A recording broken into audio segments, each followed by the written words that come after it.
What's up, everyone? How's everyone's night going? My night's going pretty good. Just finished watching Impact Wrestling tonight. It was great. Another son of a bitch. It was great. So much fun. A lot to discuss. Before. Hey, Datila, what's up? Can you hear me just fine? I'm using a mic, so I don't know if it's actually working. There we go. Maybe that will work. All right. Um. Okay, yeah, I can hear you. Awesome. Okay, so Impact kicks the night off with an irate Josh Alexander after what happened at Destiny Wrestling with his wife and his two kids. Um, if you guys missed it, uh, Josh Alexander had a match at Destiny that night. He won the match, obviously, and then he did a after match promo saying that this is not the only gold I'm going to carry back after Rebellion, and then we head to the back where a fan captured a guy in a blue hoodie, jump through the ring, and spear Jade slash Jen. They need to add a stipulation to Josh's match. See, I was thinking they were gonna do that, but they didn't tonight. I was surprised. I was hoping they would add like a Falls Count Anywhere match, First Blood, or even a steel cage match, because the arena that they're shooting in at Rebellion is huge. So I already assume there's going to be a massive match that's going to entail there. But every opportunity I've seen, there's no Lethal Lockdown match because Eddie is in a match with Gresham. So it's not Honor No More versus Team Impact. Full Blood, First Blood doesn't need a big arena. Steel Cage match does, but we'll see. There's still matches being announced for Rebellion, so we'll see what goes on. So after that, Impact kicks the night off with an irate Josh Alexander. He enters the building. Scott tells him, I know. Moose isn't here tonight. I sent him home. Scott tells him he's in talks with Anthem's board of directors to get him stripped off the title and terminated, so fired. Off the title of Josh. Josh grabs Scott D'Amore after he says something about his wife, saying, I knew Jen before you did, so I understand what you're going through. And you just don't do that. You don't do that. You don't compare friendship to a man's wife. Yes, that is true. Scott has been friends with Jen longer than Josh Alexander has been married to her. But you don't bring that up in the middle of a conflict. So Scott D'Amore kind of bit his own head off out there. So and then Josh Alexander's like, no, I don't want him stripped. I really want to be the Impact World Champion, but I rather get my hands on Moose. So none of that even mattered. I don't know if there's going to be strict talks, or if there's going to be a discussion, or if there's going to be an added stipulation. I don't know, but something major has to happen. It may just be he's terminated and it'll be an unscripted match. I don't know. That was intense. I feel bad for Scott. Everyone always just attacks him. Everyone always attacks Scott. I don't understand it. We kick off the night with Jonathan Gresham versus Kenny King. What a physical match. That was incredible. You almost never see a submission pinned victory.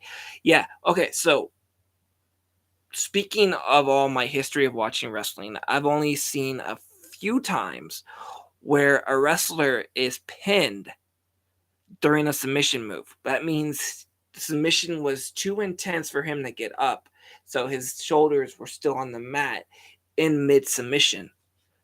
So that was interesting to see a first pin cover that way. That was interesting, and I actually liked it. Apparently, Jonathan Gresham had his legs, and not only in a figure four leg lock, he stood up with his figure four leg lock, turned his legs inside out facing his sternum, and Kenny King couldn't give up anymore, so he just laid on his back and did the pin count. But yeah, after the match, Eddie slinked in the ring and tried getting the upper hand on Gresham, but Rocky Romero helped him out and sent Kenny and Eddie back up the ramp. I love their promos. Yeah, their promos are a lot of fun. Moose is a good promo artist, and so is Josh Alexander. They bring back Impact Lockdown pay-per-view. They might. Scott D'Amore needs a bodyguard. Scott D'Amore.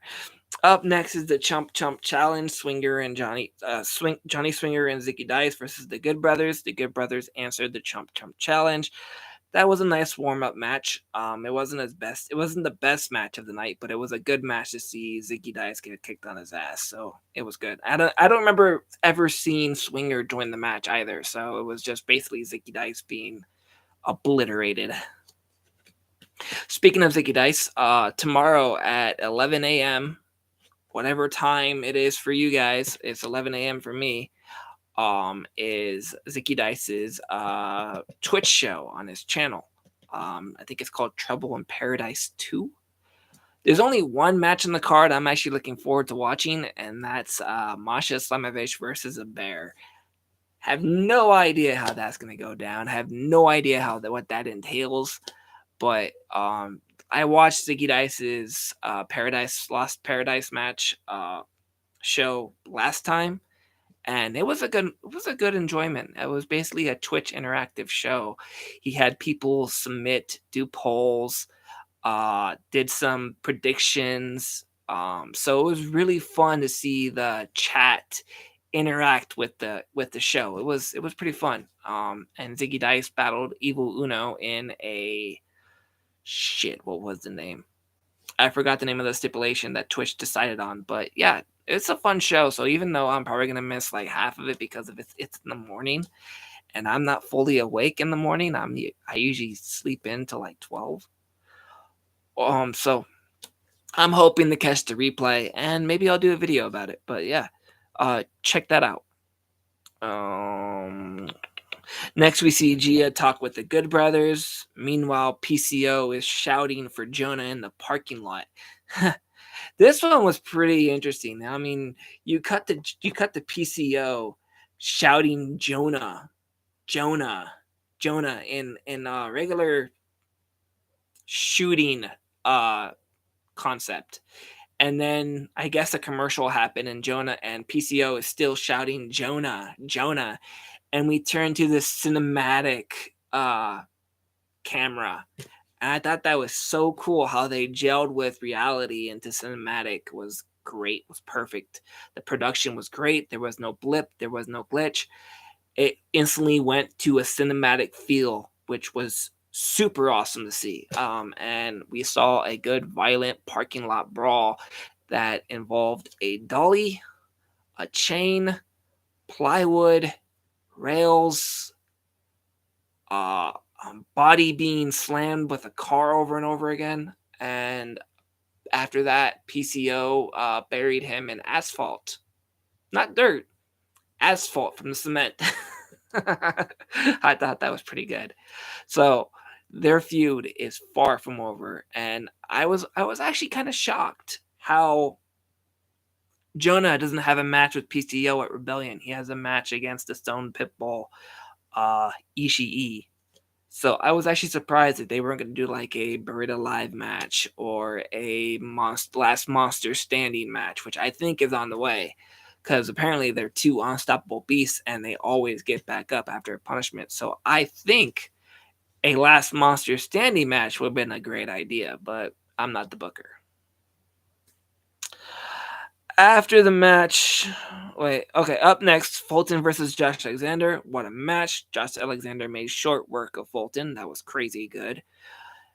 After the match, however, Josh wouldn't let go of the ankle. Ace Austin tried to help, but was immediately scared out of the ring. Then Fulton tried attacking Josh Alexander with a blindside attack while Josh Alexander is focused on Ace Austin, seeing if he's going to do anything stupid. The blindside attack didn't work, and then Josh broke Fulton's ankle. He basically had it in the lock, and he looked at everyone, looked around, he just went, done. Like, I don't know if it's actually broken, but it looked like it was actually broken. His whole shoe came off. It was crazy. Up next is the number 1 contenders battle royal for the Knockouts World Championship. Giselle Shaw, Lady Frost, Jessie McKay, Rosemary, Havoc, Alicia, Madison Rain, Jordan Grace, Tennille Dashwood, Savannah Evans. Now, to review this match, I actually only did eliminations. The whole match was chaotic, and I'm not going to run down every spot. I'm not Superman. So I will be going down what I have, and it's like a good paragraph and a half. So stay tuned, and anybody that answers or in the comments, I'm going to read them afterwards, regardless of whatever happens. As long as if you leave, I'll still read them. If you stay, I'll still read them. Doesn't matter. I'll read them all. Hello, Dark King Gaming. Nice to meet you. Nice to see you again. With a double team from Decay, out goes Alicia Edwards. It took everyone but Rosemary to eliminate Jessica Havoc. Jessica and Tennille fight on the outside. Jessie and Tennille fight on the outside while Caleb is getting good shots, but a boot to the face from Jessie and sends Tennille to the floor and is eliminated. Then Madison Rain spears Jessie through the rope. She lands in Caleb's arm in like a boyfriend and girlfriend embrace, which was pretty funny. In the middle of the confusion, Jordan Grace tosses Madison Rain out of the ring, eliminating her, while Jessie and Caleb are in an embrace. Caleb fell back and inadvertently helped Jessie back in the match. Savannah with one power move on Jessie, then tosses her over, eliminating her. A few back and forth between Savannah Evans and Jordan Grace leads to Grace falling. Savannah picked up Jordan, lifted her over the ropes. Jordan was still in it, but a boot to the face kicked her off the ropes. Leads to Grace falling onto the floor after being kicked off the apron. After that, Rosemary, Giselle, and Lady Frost eliminated Savannah Evans. The remaining 3 were all on the outside. Rosemary was super clever in putting one leg through the ropes and grabbing both Giselle Shaw and Lady Frost off their apron, leaving Rosemary as number 1 contender as she's hanging from the ring. I thought that was pretty cool. That's a lot to talk about. Up next, Aiden Prince versus Bhupinder. Solid match from both competitors. After the match, however, Brian Myers is heading to the back, trying to get away from Morrissey before Morrissey comes out, basically. But Morrissey comes out and stops him. They fight on the ramp and around the ring, but he slips out and between Morrissey's legs. But Morrissey then puts Aiden through the table for not backing down. Poor Aiden. His first match on Impact, he loses, and then he gets put through a table. Damn. What a shame. Up next, Masha Slimovich versus Abby Jane. Another quick, effective match. When will she get a more... See, I like Masha. I love these little challenges she has. But I would love to see her have a more competitive match. I'm waiting for her to actually be given a serious opponent. It's great seeing these little 2-minute squash matches, but I mean, there's at a point where it's been like, 6, maybe 8 matches now that she's had. Up next, Bullet Club versus Motor City Machine Guns. What an awesome match. Both teams delivered a main event tag team match. The Bullet Club officially beat the Guns. What a great match, and they did it cleanly. What an awesome night of wrestling. See you tomorrow for the Multiverse of Matches. Yes, tomorrow is the Multiverse of Matches. I will be doing a rundown tomorrow morning, probably before noon. So again, that's probably why I'm gonna miss Ziggy Dice's show, because I got other priorities to do. But I will be rewatching it, and then I will be helping my friend with her Twitch channel. And so yeah. Anyways, probably gonna clip that out. I don't know. Anyways, tomorrow, Multiverse of Matches, and I will be doing a video in the morning, and then I will probably be doing a review on Saturday. Now, since I'm overheating in this beanie and in this shirt, I'm going to read the comments and then log off.